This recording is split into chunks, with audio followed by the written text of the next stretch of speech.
This is a map that Servi Plus just created. So this is Servi Plus, one of our serving robots that we sell here at Robot Lab South Jersey.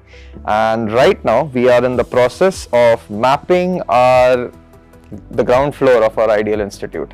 So as you can see, before the Servi Bot can go around serving drinks or whatever to its customers, we have to teach it about the floor plan. So as you can see in the display here, it's using the sensors around it to try and create a two-dimensional map of its surroundings.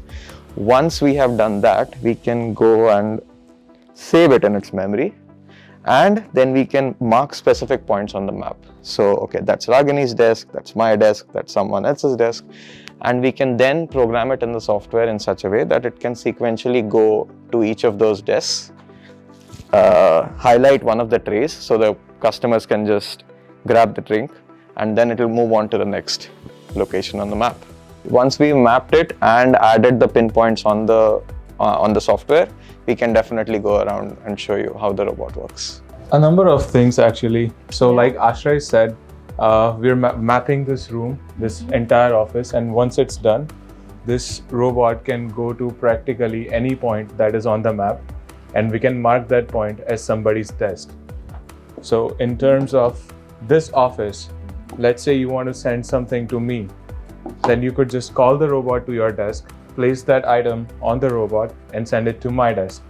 That way you don't have to move, you don't have to be distracted from whatever you were doing. I don't have to get up from my desk and be distracted. I could just get the item that you wanted to send to me through this robot.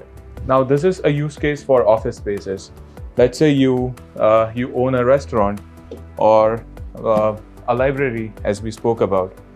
So this robot can take the food from kitchen to the tables, giving your servers a better way to engage with the customers, which enhances their interaction and the quality of engagement, which in turn helps the customers feel valued. So they become regulars and they return to your restaurants.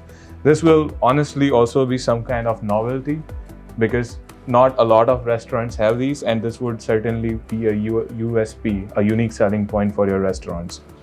Now this could also carry trays from kitchen to the tables, and this could also carry empty trays and stuff from tables to where it needs to be washed, or basically it can do all the bussing stuff so that humans can focus on more important aspects.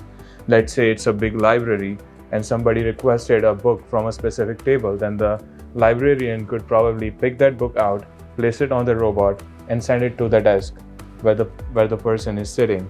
So it kind of streamlines all sorts of flows. It could be used for delivery, it could be used as it could be used at parties.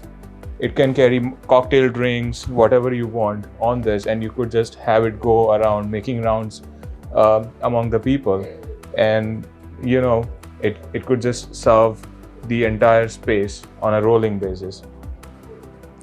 The cool thing is that if you want to serve multiple tables, you can have the orders for table 1, 2 and 3 on different racks, and it will go to the first table, highlight that particular tray, the customer grabs it, it moves on to the next table, highlights the next tray, the customer grabs it, and so on. You can all program it right in the robot.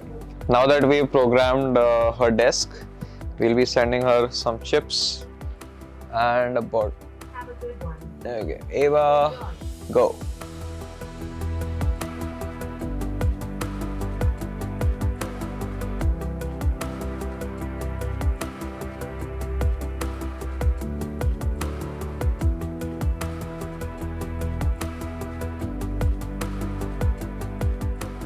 So that's me, Ashray.